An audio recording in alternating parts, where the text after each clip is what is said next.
Hello ladies and gentlemen, and welcome back to another video. Today I'm going to be doing a how-to on how to build my villager powered witch farm. Now this is going to be an actual tutorial. It's not going to be like my last how-to video, which was an April Fool's prank. So we're going to go and basically quickly demonstrate it like I did in the latest Titancraft episode, and then we'll go and jump in on how to build it.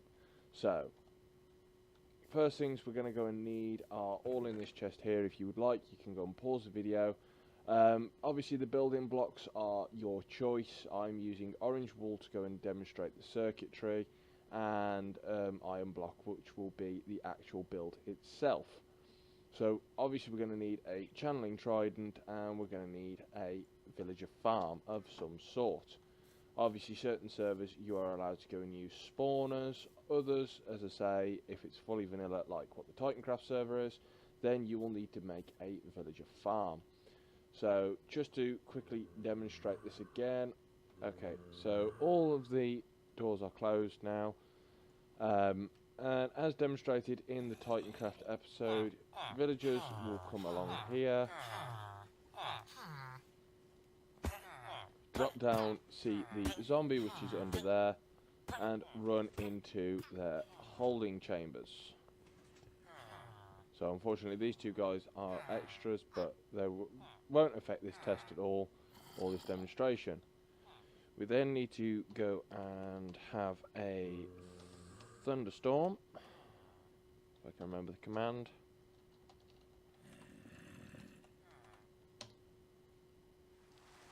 Like so.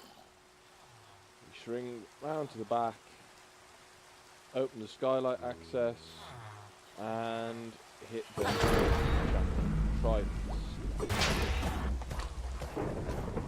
So there we are. You can go and see now we have our which is all done. Just clear the weather for us.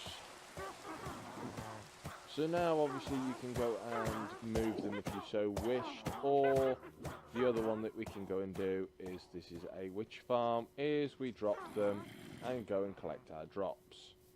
Always ensure though that you ensure that the skylight access has been refreshed before turning on your villager farm, or before going and sending more villagers into it, because otherwise they will just walk along the top and the farm doesn't work. So if everyone understands the basic concept, let's go and hop into the tutorial. Okay, so the first part of this tutorial, obviously you will need to go and have a villager farm already in place. You can go and link this up to your trading hall, so the villagers which are of no use to you, i.e. the nitwits, could then be filtered into this farm to be converted into witches, so actually have a use for nitwits now. So then the first thing we're going to do is build up the redstone component. So we're going to go and build up a little cage here, which will go and hold the villager in. Make it 3 high so we can then poke through, where we can go and see our villagers. Punch out this one at the back here, place a string with an observer pointing into that string. So whenever anything falls into that string, this observer will detect it and give a redstone pulse. At the back of that we have a repeater on no tick delay into a block with redstone dust running up the back like so. Next we go and have our piston 1 block above the repeater. So just block out here for the moment and get round. Oops. Our block goes there with a, if possible, transparent block on top. This is so if the villagers fall through and the piston kicks off and there's a slight glitch, they don't take any suffocation damage from the block. Onto the back then of this piston here, we put a half slab with a redstone dust on top. This here now is your villager system completed. So basically I will be a villager here, villager will go and wander in, fall, and there we go, trapped into the system there.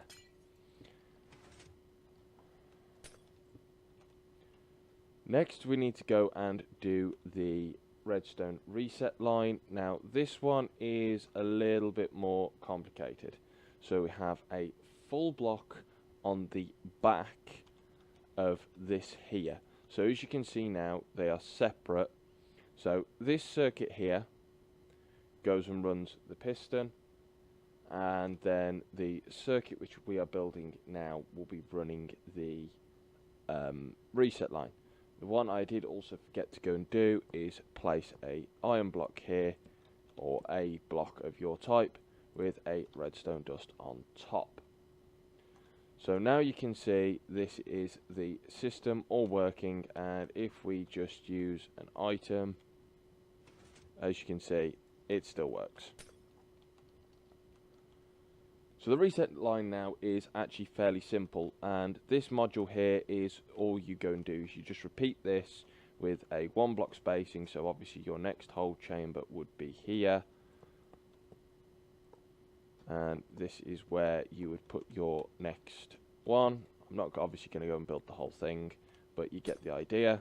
This is where your next villager would stand. So to that reset line we go and now get a slab, and we go one lower than the bottom block here, and then we can run blocks either side like so. Get your redstone dust, run it across the top, and then if we get ourselves a lever,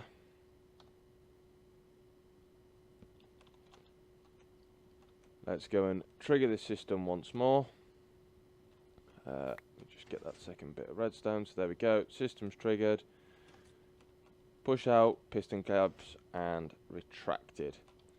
So there basically is the simple concept of your delivery system for your villagers. Now the one that you want to go and ensure is obviously that the villagers can't go and run out or jump out of the system. So build up your walls and your walkway, not like that. Something like that will go and do. So as long as it's too high and the villagers can't escape, you're all good. Now the next one that we need to go and do is the scaring system, which goes and gets the villagers into their holding cells. Now if you go and just build yourself a little box here, and we go and get a zombie. Obviously if you were in survival you would have to go and find one, name tag him so he doesn't despawn, and then go and get him into a hold chamber. So we're just going to put him here. He's going to go and burn a bit because obviously he's just been out in the daylight, but all's good there. Poke a hole so you can see, and the other one I do advise doing, because I actually found out this whilst making my farm, always put a slab here, because if a baby villager goes and falls in here, they do have a tendency of actually going and standing in with him. Okay, ladies and gentlemen, this is future DS9, just going and doing some editing, and I noticed that I did actually miss one key bit of information here, which may go and confuse a few people. So the way that this also goes and works, if I just go and block this off here, you can see that the zombie is just above the block there, and if you go and push F3B, you can see hitboxes. This blue line of his is his eye line, which he can obviously go and see over to go and see us, to aggro us. We are the same size as a villager, and if we go and do that, you can see I am eye to eye with the zombie. So I just thought I'd go and clear that up in case people were confused as to if the villagers could be seen or not. They will go and see him, they will still get scared, and they will run away. So the drop system that I use is a permanently powered sticky piston using a redstone torch on top of a block. So 1, 2, 3.